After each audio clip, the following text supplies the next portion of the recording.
If, however, you are not able to fix your thoughts steadily on me, then seek to reach me by the practice of concentration or win of wealth. Arjuna. Shri Krishna tells Arjuna that if he does not think that it's possible to fix his thoughts steadily on God, or if Arjuna thinks that he does not have the strength to do this, then Arjuna should seek to reach God by the practice of concentration. Commentators of the Gita say that the 3 verses that are the 9th, 10th and 11th verses of the 12th chapters are verses that are anukalp. The word anukalp, has anyone heard of this word, anukalp? The word anukalp is worth understanding. If someone has shown us a path, but if we say that if such a path is not possible, then what should we do? Then if one shows another way, then this is called anukalp. In anukalp, there is an option, but there is something else special about it, that there is no difference in the fruit that you get and no difference in the result. Therefore, God showed the great path for bhakti devotion, that one should offer their minds and intellects to God. What if this is not possible? Then there is the arrangement of anukalp. If we try to look at it according to Sanskrit definitions, then anu means from behind and kalpa means imagination. Therefore, anukalp is what we call in English on second thought. But the special thing about anukalp is that there is no difference in the consequence. The consequence remains the same. For example, if you were in Mumbai, you wish to go from Brahmpuri Ashram to Marine Point, then the straight road will come in each and everyone's mind that they should go to Marine Drive. But there is a lot of traffic at Marine Drive and there is very little space because of the bumper-to-bumper traffic. But it is necessary to reach the destination, so what should we do? We can go via Queen's Road. This is what you call anukalp. You have taken a different route, but you reach the same destination. In the same way, the great and ideal is that the fast and quick road to reach God is to offer all one's mind and one's intellect to God. But Shri Krishna must have seen a doubt in Arjuna's eyes. In this chapter, of course, but in the whole of the Bhagavad Gita, God is not just speaking to Arjuna, but God is speaking through Arjuna to the whole of humankind.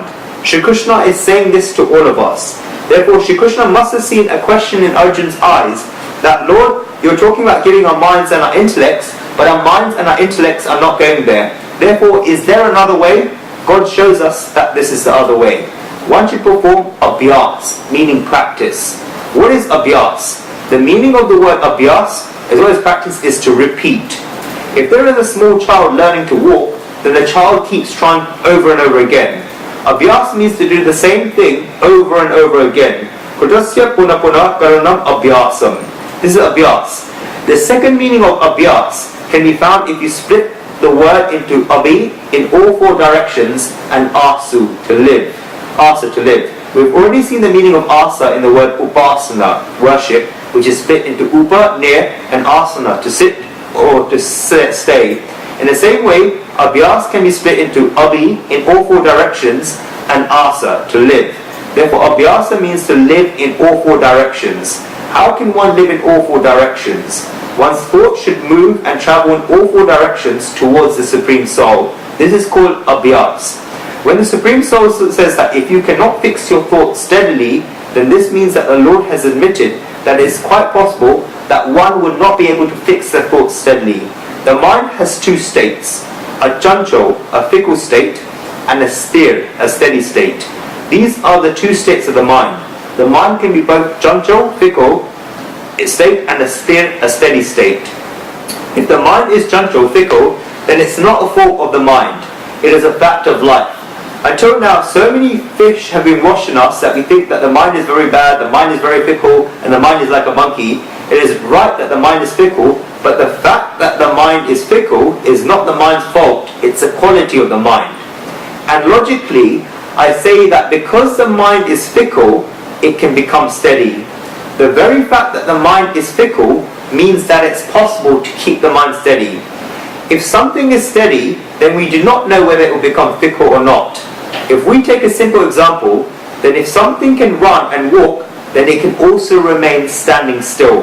But if something just stays still, then we do not know whether it can walk or not.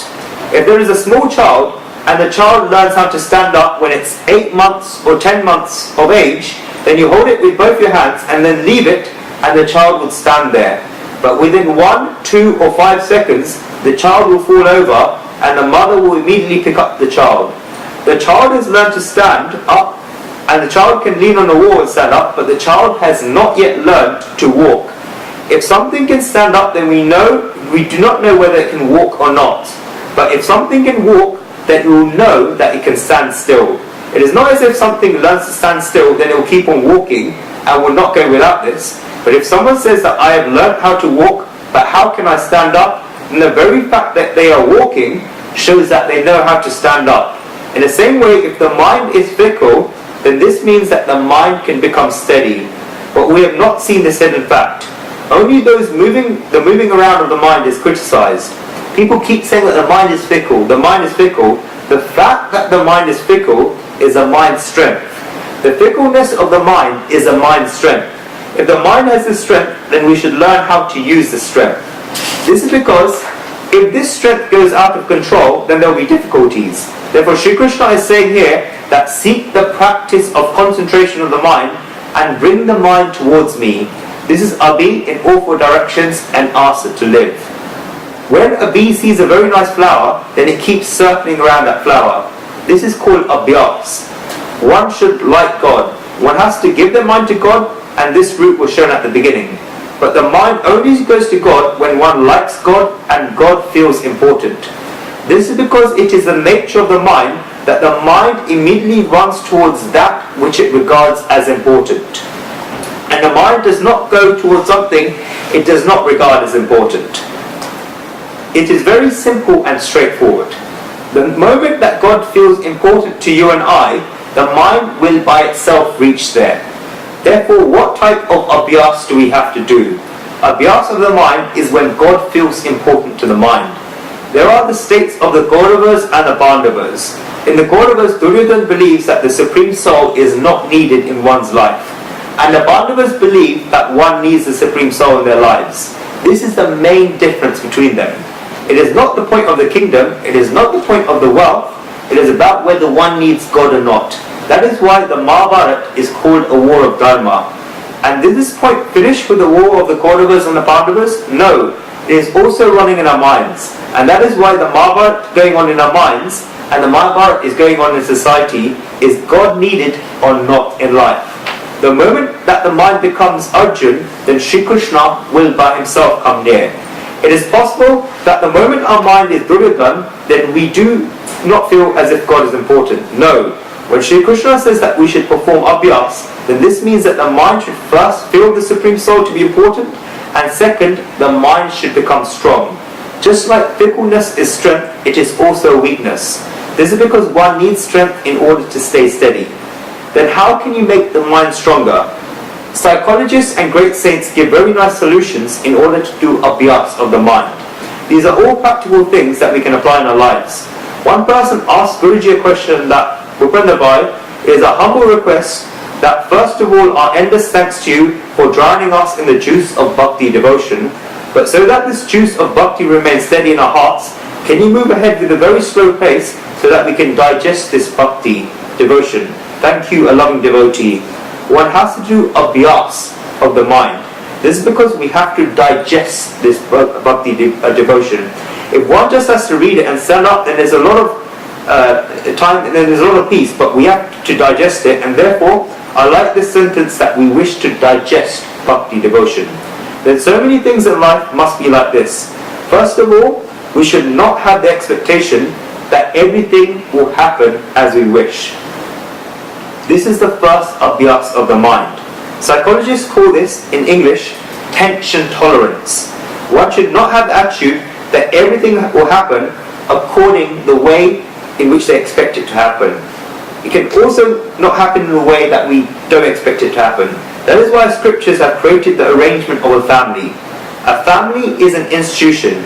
In this, we have to form a habit and do abhyas that there are 5 people in my family, and these 5 people have 5 different minds. They're all doing different things, and despite of this, I have to live with them. What you expect will not always happen.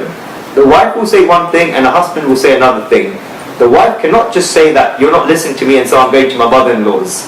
This will not work. Sometimes things do not go in the way that you expect, and this is fine.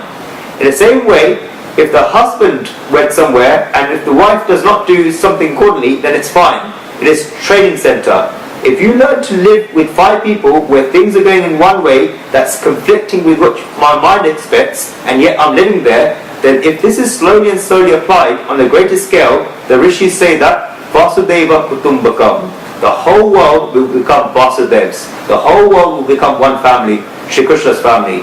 This is because the majority of our sorrows come from situations where we expect something and something does not happen. And that is why the mind keeps getting weaker. And when the mind gets weaker, then the person thinks that man proposes and God disposes. What need has God to dispose of us? The problem is that you are proposing. And not only do you propose, but you hold on to it. You do not leave your propositions and you do not leave your proposals. It is not as if everything will turn out in the way that you expect. Second, the mind should be resolute. It is not as if everyone will listen to what we say, and if we understand this, then the mind will be resolute. And there is a difference between the first and the second things. From the words, the first thing is when circumstances do not turn out in the way that you expect, and the second is when people do not listen to what you say. There is a difference between the two. Having a resolute deciding is one thing. For example, we resolve that we wish to go to listen to a discourse on the Gita, the 99th Gita class. We've decided that it's a good thing and a good activity, and therefore we wish to do it. I'm giving the example of a discourse of the Gita-ji, but what happens in each and every matter of life is that we beg for support and we crave for support. After we make the decision, then we ask 5 people, I'm doing this, is this right? What do you think about it? Is it proper? Then if 3 of the 5 people say, no, it is like this, then our mind will become loose. We say that I will leave it because these people are saying this. This should not happen. When the mind is resolute, then this means that I have decided this with a steady mind, and I've decided this for my advancement and my development. Then even if people oppose this, and even people do not support me, I'll keep continuing my actions. If the first thing doesn't happen, then the person becomes unsure, and if the second thing doesn't happen, then the person gives up his actions and gives up. A person should not become unsure, and a person should not give up. Both of these things are necessary. That is why the mind should become resolute. Third, the mind should be conciliatory. If somebody else is happy, then let him be happy. The biggest difficulty of human beings is that they do not have much of a difficulty with their own sorrows, but they have a lot of difficulty with other people's happiness. Our own sorrows do not give us as much grief, but the happiness of others gives us a lot of grief. Therefore, if the mind is conciliatory, then one will think that if the other person is happy, then this is fine. If you advance in any field, then you begin to realize this nature of society. If you advance in a field of wealth, if you're doing a business, working hard or earning money, then you will understand what people around you are saying. You'll see that they're not able to bear your happiness. Even if you're studying at school and there's a child aged 12 or 13 working hard the whole year and coming back with the first top grades, then when he comes back with the first rank, then the people around him will begin talking about him. 6 out of the 10 people will say good things, and 4 out of the 10 people will say bad things. The pupil realizes what the nature of society is. I gave the quote earlier that if we cannot hold on to somebody's hands, then we make efforts to pull their feet. And because of this, what happens is that the mind becomes weak. One should keep the mind conciliatory. If the other is happy, then let him be happy. Fourth, know thyself. If you know your strengths and know your limits, then your mind becomes strong. We should know both of these things. We should know what our strengths are, and we should know what our limits are. The reason why there are difficulties in the majority of people's lives is that we do not know our strengths, and we also do not know our weaknesses. If a human being advances further in the direction where his strength, then the human being can become successful.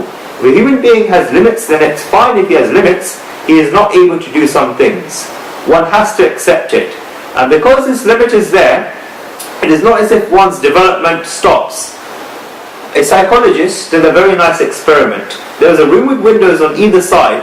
On one side he closed the window, and on the other side he kept the window open.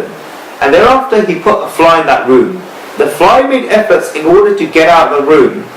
It was by the window and it tried to go outside because the window was transparent, but it could not go out of the glass. It therefore collided with the glass and fell to the floor.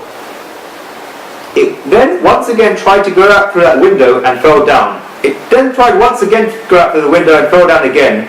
It was so determined to get out that it kept banging against this glass until it fell unconscious to the floor. This is because the fly had decided that it wanted to go out through that window. Psychologists say that if this fly had decided that it wanted to go out through the window, but it was closed, all the other windows were open. Does this not happen in our lives? When we have a limitation, then we keep bashing our heads against that closed window of a limitation, and our whole lives go like this. We become frustrated and depressed. On the other side, there are 10 windows open, but when one's mind is tied towards this one closed window, then our concentration does not even go towards the other 10 windows. Just look around a little. And when a person does this, then the mind becomes strong. Recognize your strength and recognize your weaknesses. Many times it also happens that a person is tied within his limits and yet is not able to recognize his own strengths and is not able to attain his own strengths. Know thyself. Fifth, great saints said that one should understand the importance of Shraddha, faith. And I always say that Shraddha is of 3 types. The first is Shraddha, faith in the Supreme Soul. The second is Shraddha, faith in one's Guru. And the third is Shraddha, faith in oneself. While one does not have Shraddha, faith in oneself, then no matter how much Shraddha they have in God and how much Shraddha they have in their Guru, they will not be successful. One should have Shraddha, faith in oneself. These are the 3 types of Shraddha.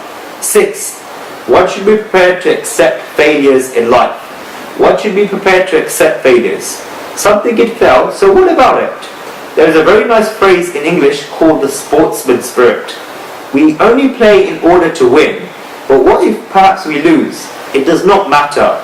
Go and shake hands with the captain of the opposite team saying, you played well, you did a good job today. One should have this in life. One should make efforts to win, and despite this, one should be prepared to accept it if they get defeated. If one has this, then the mind will become strong. This is abhyas. And only if a human being does all of this can advance on the path of bhakti, devotion. This is because we get failures in life. I have had them and you must have also had them. In each and every place one can fail. What the mind does is that on the majority of occasions it keeps larking around in the mud of failure. It cannot advance further. Be ready to accept the failures. The reason why Shri Krishna has given importance to the game of life is because of this. Shri Krishna made play divine. Why did Shri Krishna play so many games in his childhood? Just look at the Bal Leela, the divine childhood plays of Lord Krishna. These are ordinary games of a child. This is because games are the only field in which a human being accepts defeat. Now people do not even accept defeats in games. Winning and losing games has become a very big question. But again, games are a training center. One can lose, so what is there in this? But the mind should be strong. One should constantly keep the mind occupied. An empty mind is a devil's workshop. The busier that the mind is, the stronger that the mind will become. On the other hand, it is not as if a person should become a workaholic, but a person should do some constructive activity or the other. One should keep the mind occupied, and if one does this, then the mind will become strong. Our mind is too readily available. The moment when you feel as if there is nothing worth doing in life, and you cannot think of what you should do, then the moment you feel like this, then consider that the biggest misuse of all to God has begun in one's life. This is a very big misuse to God. The moment when you feel that what should we do not know anything, God has given us such a priceless life. So how valuable is each moment? It is a priceless life. Such a priceless thing, and we do not understand what we should do. It probably means that you do not deserve it. If someone has taken a whole sack or a whole box of diamonds, then if the diamonds are in front of one, then one should have the 70 different thoughts about what they should do with it. For example, should I make a necklace out of it? Should I make a ring out of it? Should I do this or should I do that? Some solution or the other should come. If it is in front of one and yet one does not understand what to do with it, if the diamond came in front of one and one does not understand what they should do with it, then this means that the person has no right to that diamond. In the same way, if this life is in front of me and one does not understand what they should do with it, then this means that the person has no right to this life and this misuse has begun. A timelessly important goal of having a vision of the Supreme Soul is standing in front of us and we are thinking about what we should do. Why do we forget this goal? Why do we fall short of this goal for one moment? This is because the moment we feel that what should we do, then this means that we have fallen short of our goal. Until that goal is not attained, how can you sit there quietly? Therefore, we should fulfill all the duties of the material world, and as soon as the duties of the material world are finished, then it should immediately come into our minds that I wish to attain God, I wish to have a direct vision of myself, this is my path. Then how can you possibly sit there idle? One should constantly keep the mind occupied. One should leave worries. Our scriptures say in Sanskrit that Chinta Chita Samanasti Bindu Matra Visheshta. Worry is like a funeral pyre. In fact, worry is even worse than the funeral pyre, as the funeral pyre only burns our bodies after we die, but worries burn our bodies while we are alive. One should leave worries. There are solutions to this, and I've already given them, so I won't go much further into this discussion. How can you leave worries?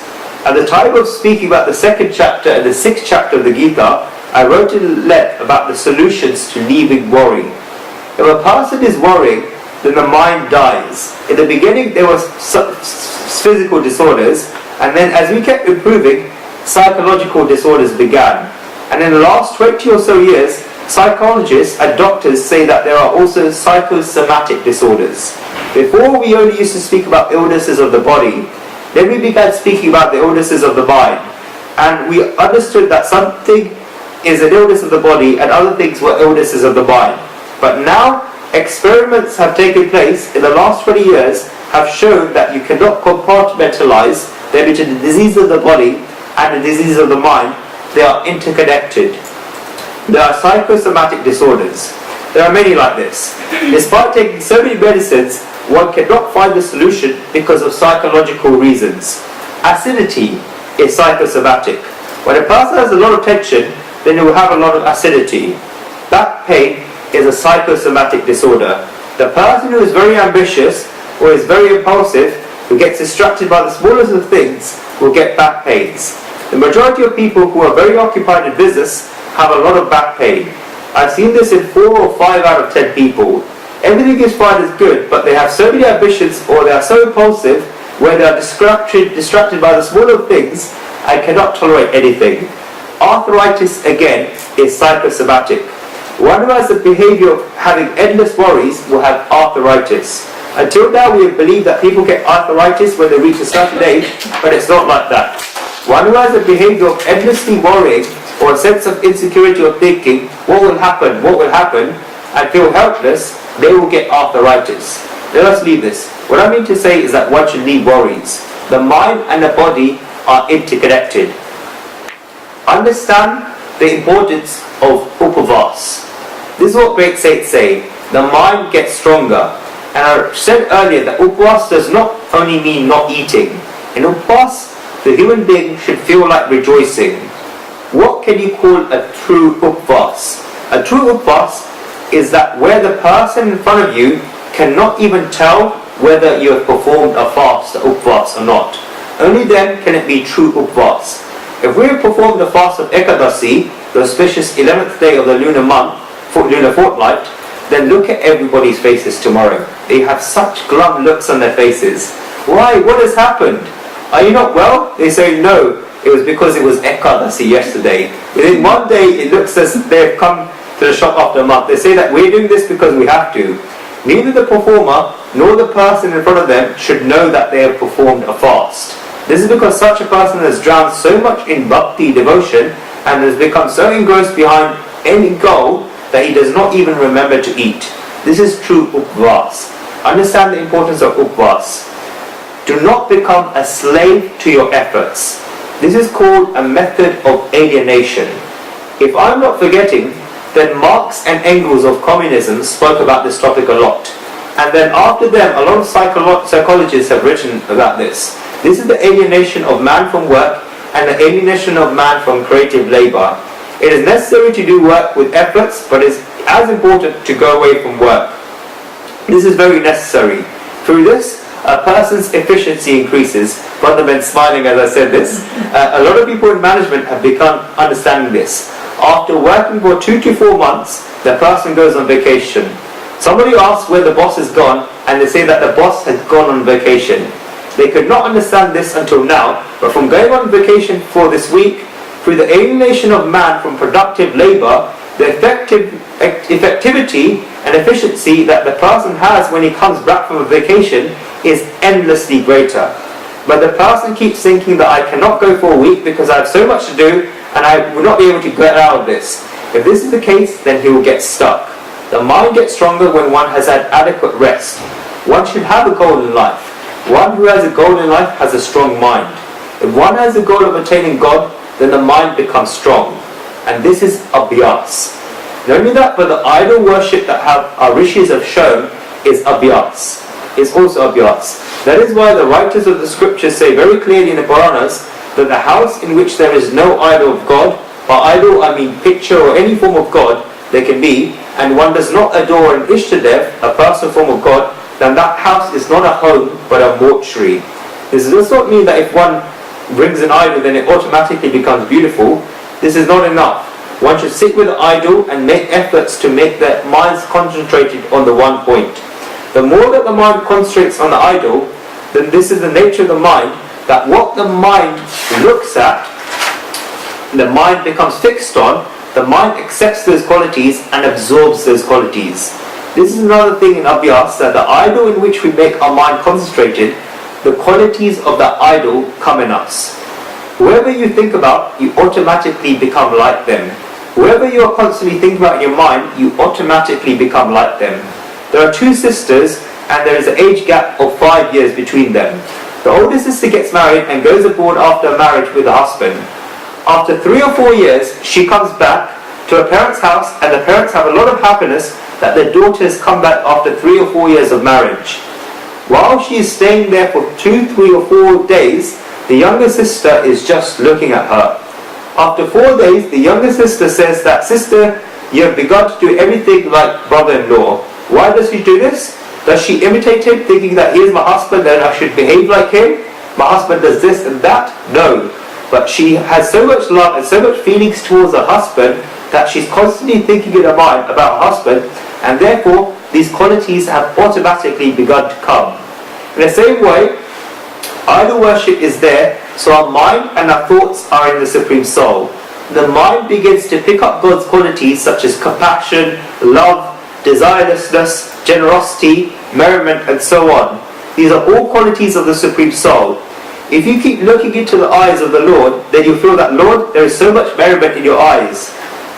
Why do I only see covetousness in the eyes of human beings? Lord, I wish to bring merriment like you." This can come. Compassion can come. Desirelessness can come. This is the reason behind idol worship. Our thoughts become steady, our thoughts get a support, and these qualities keep coming in our lives. If you look at society today, people's lives turn out according to the people who they think about. This is because of the thoughts that they are constantly going through their minds. A very big thinker has said that society has remained stuck in, that a society that has become stuck in very small problems, that society can never develop. We should give that society big challenges. What is true for society is also true for individual people. It applies to an individual also. Should give them big challenges that you have to do this, then the person will advance. Why did India not develop in the 50 or 60 years following its independence? The reason for this is that the majority of society was stuck in small problems. For example, there being no kerosene in the house, and so they go and stand in a rationing line at the shop. Is this a problem of life? But we have kept the majority of life stuck in such small difficulties. They worry about the fact that there is no gas cylinder. They worry about the fact that they phone someone and the phone is engaged. 2 hours in the morning got taken in booking gas over the phone. It is a pathetic situation. And how can such a society become successful? This is because we have so much intelligence and so much resources. We have so much. When we leave the house to go to the office, we have the question of how we will get there. There's a crowd on the train and there's a crowd on a bus. We have so many problems. When we keep society stuck in such small problems, then society can never develop. If a human being becomes free from such difficulties, then a human being can think about great things. When we make our minds concentrated on an idol, then we put a challenge to the mind, for example, that we wish to attain the quality of desirelessness in life, or we wish to attain the quality of compassion in life. Yes, you can plan it in your own way. You'll know the circumstances. For example, these are my circumstances and I'm living my life in this way, well, this is my goal. You can do this, but at least it should be in your mind that you wish to attain those qualities. Shri Krishna says the word chit, thoughts, in this verse. But what is the chit? What are our thoughts? Scriptures say that there are 5 states of chit, thoughts. They are worth understanding. The first state is that of mur, which means foolishness. The second is a state of shit, endlessly unsteady. The third is a state of vikshit, instability. The fourth is a state of ekagra, one-pointedness. And the fifth is a state of niruddha, the purpose or the goal. There are therefore the 5 states of chit. Thoughts are mur, foolishness; shit, endlessly unsteady; vikshit, instability; ekagra, one-pointedness; and niruddha, the purpose. The yoga scriptures say that the first 2 states of the mind, of mur, foolishness, and the state of shit, endlessly unsteady, have no right to the path of yoga, and in these 2 states one should consider that the attainment of the Lord is very far away. This is the situation of one who is in the state of mur, foolishness, or shit, endlessly unsteady. Mur is when one is sitting there like a stone, and shit is when one's thoughts are endlessly unsteady. The third state is vikshit, where sometimes one's thoughts are endlessly unsteady. So, where sometimes one's mind is fixed on God and sometimes it is not. Vikshit is this. Sometimes one's mind is fixed on God and sometimes it is not. This is a state of vikshit. But from this state, one attains the right to go on a path of yoga. This is the first step. At least, at some time or other, the person's mind is fixed on God. From this, the person gets the right. There was never any right in both the states of mur, foolishness, and shit, endlessly unsteady, and these people were very far from the temple. But when vikshit, instability comes, and one has become close. This is the first step. After this comes the state of ekagra, one-pointedness. The state of ekagra, one-pointedness, means that now the mind is no longer fickle and the mind has become steady. One's thoughts have become one-pointed, and at that time one gets savikalp samadhi, which is a state where one consciousness temporarily dissolves into Brahman, the Supreme Soul. You still have an option at this stage. If you want to come out of that state, then you can still do so. There is an option there of whether one wishes to become one form with the Supreme Soul or not. This is the state of ekagra, one-pointedness.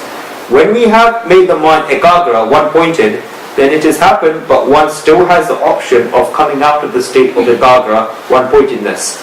It is like switching on and switching off. After that, such a state comes called niruddha, the purpose, which is nirvikalpa samadhi, where one does not have any alternative apart from being one with the Supreme Soul. This is what we call yog, which comes from the stem yuj, meaning to join with the Supreme Soul. Now this person cannot become different. It may be seen from the outside that he is doing different work. From the inside, he is one form with the Supreme Soul, the state of samadhi. And abhyas of climbing each and every one of these steps is what Shri Krishna is talking about here.